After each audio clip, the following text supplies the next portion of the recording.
ఈ రోజుల్లో నెల రోజులు నేను బ్రాడ్గా మీకు ఇండికేషన్ ఇచ్చాను. 1 మంత్ నా దగ్గర నుంచి లాస్ట్ మైల్లో ఉండే కేఎస్ఎస్ వరకు అందరం కూడా పేరుకు మన వాళ్ళు ఉన్నారనేది కాదు. ఈ 1 మంత్ ఎవ్రీ గడప మనం తొక్కాల్సిన అవసరం ఉంది. ప్రతి ఒక్క వ్యక్తిని మనం కలవాల్సిన అవసరం ఉంది.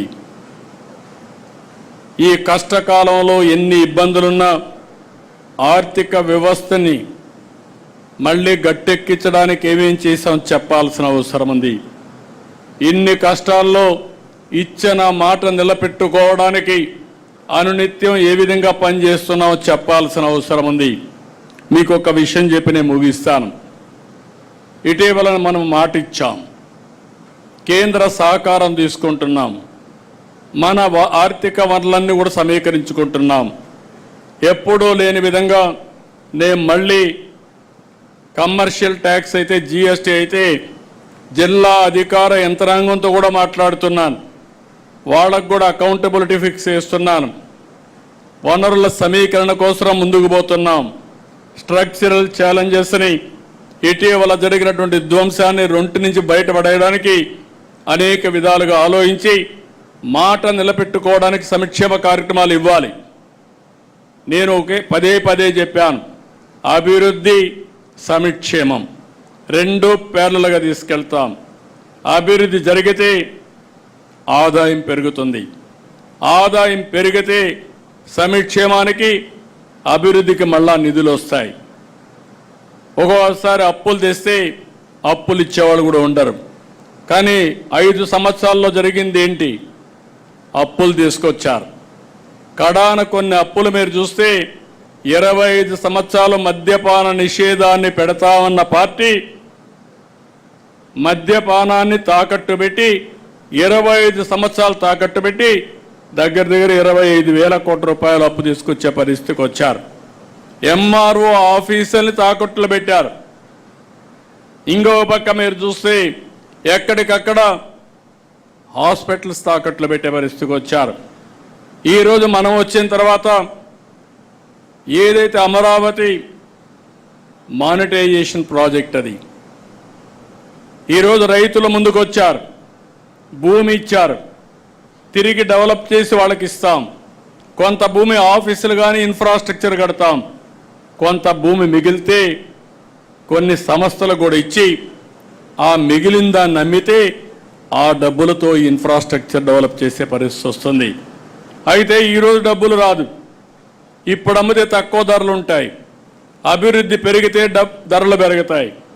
నేను హైదరాబాద్లో చూశాను, హైటెక్ సిటీ ప్రారంభించినప్పుడు ఆ ప్రాంతంలో ఎకరాలు 1,00,000 రూపాయలు, ఇప్పుడు 100 కోట్ల రూపాయలు.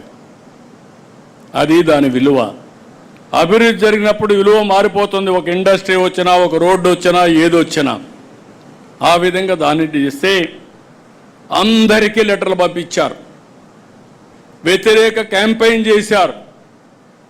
ఆ రోజు కూడా ఇదే మారిగా అమరావతి పైన విష ప్రచారం చేసి డబ్బులు ఇవ్వకుండా అన్ని ఏజెన్సీలకు పంపించి ఇష్టానుసారంగా ప్రవర్తించారు. నిన్న మీరు చూస్తే మైనింగ్ అంతా కూడా ప్రొటెక్ట్ చేసి మైనింగ్లో వచ్చే ఆదాయాన్ని చూపించి మనం కొంత అప్పు తీసుకొచ్చి మనం చెప్పిన మాట నిలబెట్టుకోవడానికి ముందుకు పోతున్నాం. దానికి అందరికీ లెటర్లు రాసి ఏదో కాన్స్టిట్యూషనల్ వైలేషన్ అని మీరు చేసింది చెప్పిన దానికి వ్యతిరేకంగా మద్యపాన నిషేధాన్ని తెస్తామని చెప్పి మద్యపానాన్ని 25 సంవత్సరాలు తాకట్టు పెట్టి డబ్బులు తేవడం అది తప్పు.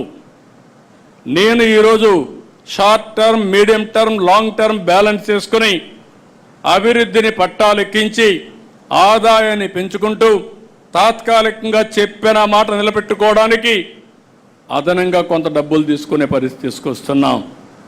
ఇది తప్పు కాదు. కేంద్రం ఎంత ఇవ్వాలనో అంత తీసుకొచ్చాం. ఈరోజు మీరు చూస్తే పోలవరం డబ్బులు ఇచ్చారు, విశాఖపట్నం స్టీల్ ప్లాంట్కి ఇచ్చారు. మనకు ఇబ్బందులు ఉన్నాయంటే శాసక కింద డబ్బులు తీసుకొచ్చాం. అదే సమయంలో కొంత వెసులుబాటు కోసం మనం ఈ పనులు చేస్తూ ఉంటే అడ్డుపడి ఇవ్వకపోతే ఇవ్వలేదు, ఇస్తే ఎక్కడైనా డబ్బులు తెస్తే ఇవ్వనీయకుండా అడ్డుపడడం, ఇదేమి రాజకీయం నాకు అర్థం కావడం లేదు. అంటే ఇంత నీచమైన రాజకీయాలు కూడా చేసి మళ్ళీ ప్రజల్ని మెప్పించాలని ఆలోచించిన వాళ్ళని ప్రజల్లో మనం ఎడ్యుకేట్ చేయాల్సిన అవసరం ఉంది. నేను చాలా స్పష్టంగా ఉన్నా. నా ఆలోచన short time, medium term, long term మూడు కూడా బ్యాలెన్స్ చేసుకుని సస్టైనబుల్ ఎకానమీతో ఆర్థిక వ్యవస్థ సుస్థిరత అదే మనకి స్టేబుల్గా చేసి దీన్ని బ్యాలెన్స్ చేయడం మన ఆలోచన. ఈ విషయాన్ని కూడా మీరు అర్థం చేసుకొని ప్రజల్లోకి తీసుకుపోవాల్సిందిగా నేను మిమ్మల్ని అందరినీ కోరుతున్నా. ఈ కార్యక్రమంలో కావాల్సిన లిటరేచర్ తయారు చేశాం, పార్టీ మొడాలిటీస్ కూడా తయారు చేశాం. మన వాళ్ళు అవన్నీ ఎక్స్ప్లెయిన్ చేస్తారు. అల్టిమేట్గా నేను ఒకటే చెప్తున్నా, ఎక్కువ మంది యంగ్స్టర్స్ ఉన్నారు, ఎక్కువ మంది ఫస్ట్ టైం ఎమ్మెల్యేలుగా ఎంపీలుగా అయిన వాళ్ళు ఉన్నారు. మీలో ఆలోచన విధానం ఇన్నోవేటివ్గా ఉండాలి. లేదంటే మీరు అర్థం చేసుకునే సమయానికి మీ 5 ఏళ్ళు అయిపోతే మళ్ళా మనం ఎక్స్ఎమ్మెల్యేలుగా ఉండాల్సి వస్తుంది.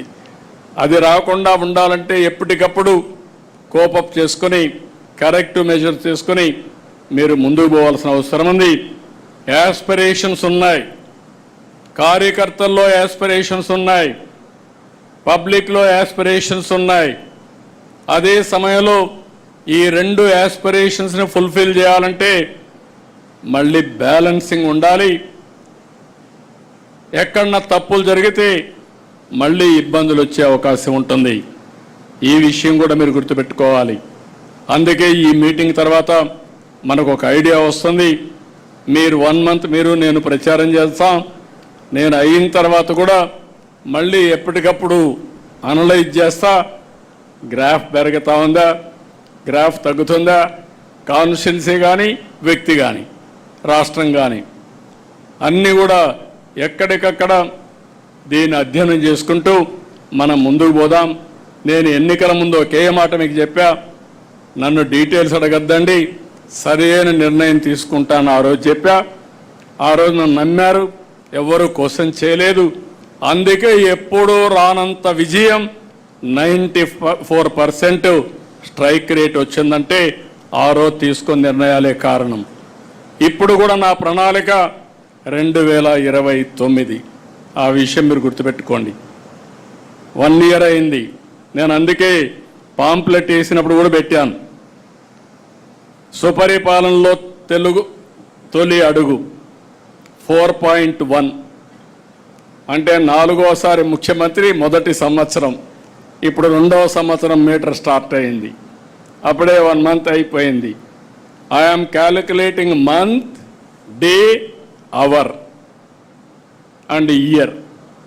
సో ఎవ్రీ నిమిషం ఆలోచించుకొని మనం చేయవలసిన పనులు గుర్తుపెట్టుకొని అవి చేస్తూనే అవి సమర్థవంతంగా ప్రజల్లోకి తీసుకుపోవడానికి మనందరం కూడా చేయాల్సిన అవసరం ఉంది. కార్యకర్తల్లో ఉత్తేజాన్ని తేవాలి. అది కూడా మళ్ళీ నేను మాట్లాడినప్పుడు చెప్తాను. అదే సమయంలో ప్రజలకు అందుబాటులో ఉండాలి. 2 కూడా బ్యాలెన్స్ చేసుకొని ముందుకు పోవాల్సి కోరుకుంటూ ఈ కార్యక్రమానికి వచ్చిన మిమ్మల్ని మళ్ళీ ఒకసారి చెప్తున్నా, ఆషామాషిగా తీసుకోవద్దండి, సీరియస్గా తీసుకోండి. అయితే ఇది నాట్ మరీ ఇది కూడా కాదు. నేను అందుకే పదే చెప్తున్నా, ఈ మధ్య హార్డ్ వర్క్ కాదు కావాల్సింది, స్మార్ట్ వర్క్. పార్టీలు కూడా కావాల్సిన స్మార్ట్ వర్క్ కావాలి. ఆ టెక్నిక్స్, ఆ స్కిల్స్ మీకు వస్తే చాలా ఈజీగా ఉంటుంది, సులభంగా ఉంటుంది. రెండవది ఎంజాయ్ చేసే అవకాశం కూడా వస్తుంది. ఎప్పుడు కూడా ఫెటిక్ వస్తుందంటే కారణం ఇష్టం లేకుండా పనిచేస్తే. ఇష్టం లేకుండా పనిచేస్తే కష్టం అనిపిస్తుంది, ఇష్టంగా పనిచేస్తే ఆనందాన్ని, ఎనర్జీని పెంచుతుంది. ఈ విషయం కూడా మీరు గుర్తుపెట్టుకోవాల్సిందిగా మరొక్కసారి కోరుకుంటూ ఆ దిశగా సుపరిపాలనలో తొలి అడుగు గ్రాండ్ సక్సెస్ అయ్యేట్టుగా 30 days. ఇంకొక పని లేదు, no exemption, no permissions, no టానా, నో ఆట. మీరు అవన్నీ పెట్టుకుంటే మాత్రం ఈడ లేనిపోని ప్రాబ్లమ్స్ వస్తాయి. టాటా చెప్పేస్తారు. మీరు టానా ఆడిపోతే మీకు టాటా ఇక్కడ చెప్పేస్తారు. అక్కడి నుంచి మీరందరూ ఫినిష్ అయిపోతాం. కాబట్టి ఇవన్నీ గుర్తుపెట్టుకోవాలి. There is no substitute. అందరం కలిసి సమిష్టిగా పనిచేద్దామని మరొక్కసారి విజ్ఞప్తి